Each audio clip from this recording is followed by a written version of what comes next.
Hello and welcome, my esteemed viewers, to yet another video. In this video, I'll be talking about Fortnite. More specifically, whether Fortnite is still a bad game. There's three main fields that I'll be looking at to determine whether Fortnite retains its status as a bad game. These three fields are the gameplay, the community, and the originality. The three of these terms will be the guidelines by which I judge the quality of Fortnite as a game. To clarify, the gameplay will focus on the mechanics, the community will focus on the quality of the game's community, and finally, the originality will focus on how well the game can make and display a story, characters, and overarching plotline.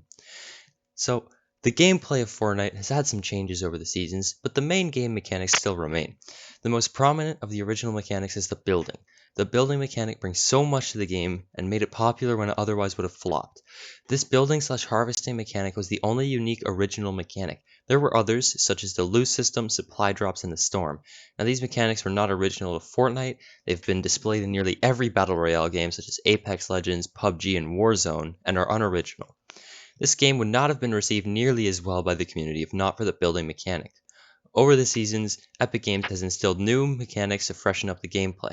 Some examples of these are the vending machines, vehicles, glider redeployment, which was shortly scrapped after its release, other interactables such as like the mushrooms and the apples and vegetables you can find around the map, and crafting. Vending machines provided players an easy way to get better loot and freshened up the looting system. The addition of vehicles was widely accepted and even welcomed by the community. Having a four-seater golf cart to travel with made escaping the storm easier and provided more opportunity to loot. However, after seeing the positive feedback, Epic Games decided to add several more vehicles, including but not limited to the hoverboards, ballers, shopping carts, mechs, and of course the UFOs. The UFOs are an addition to the latest season of Fortnite. They are capable of flight and are equipped with devastating laser rays that can decimate whole buildings with a single blast. These vehicles completely annihilate any player that they choose to target. The only way to counter them is to shoot them enough to blow them up before they start shooting at you. Running doesn't even work, as the UFOs can travel at speeds faster than that of the player. Adding vehicles into the game that render the most popular mechanic useless is nonsensical and not a good decision on a corporate front.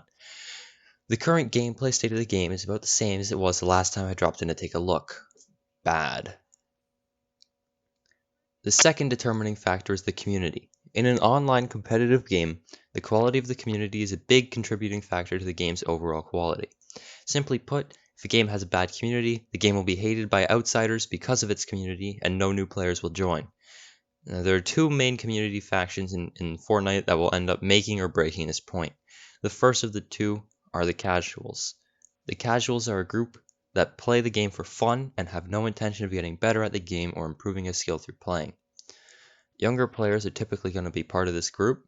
Children from the ages of 7 to 12 will make up the majority of this group, as they will all bandwagon on the current popular games.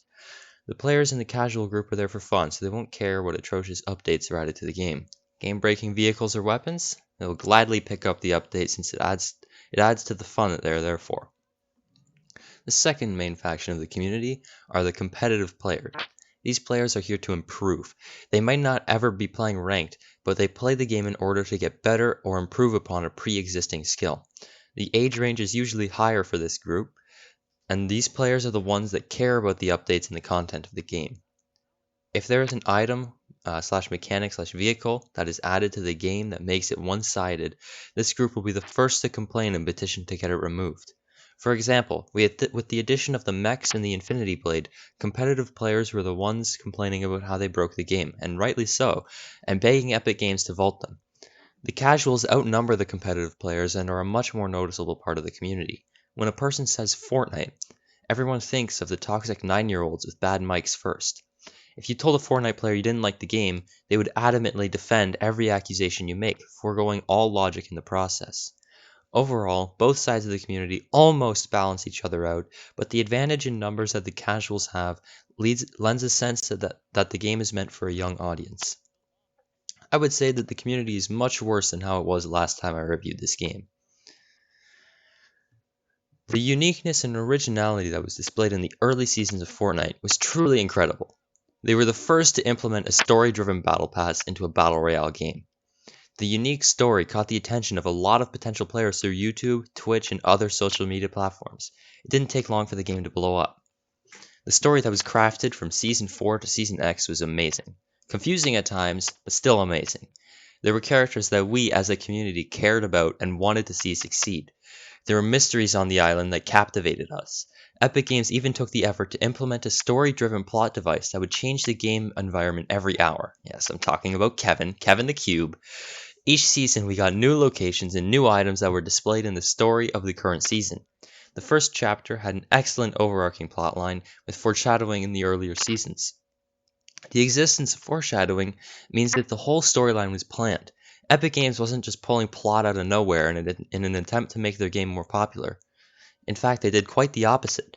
Even when their game started blowing up, they kept their same storytelling style and plotline. However, despite all the fond memories we may have of this game, I'm here to review the current state of Fortnite. And in the lines of Cozy, as displayed in this clip here, it seems like, just from like an outsider's perspective, like they changed whoever was the head of like creativity, or like yeah, they swapped that person out. Yeah, they just fired them, or they got laid off. The UFO. Cozy accurately sums up the current state of Fortnite's uniqueness. There's no more originality. There's no more creativity. All we have are characters drafted from other companies that we don't care enough about to even learn their names, much less how they contribute to the story. The originality and creative value of this game has plummeted since the last review. Finally, after considering each of these points, it is clear that what once was a fun game to play with your friends is now a game full of toxic children, broken game mechanics, and stories only made to make money. It is clear that the current state of Fortnite is much, much worse than anything it has been like before. Epic Games has reduced Fortnite to a mere money machine that will use any advertising method to extract a purchase from a player. The memories of a better Fortnite and the hope that Epic Games will put more effort into their game is the only thing that is keeping Fortnite installed in my hard drive. Thank you for listening to my TED Talk.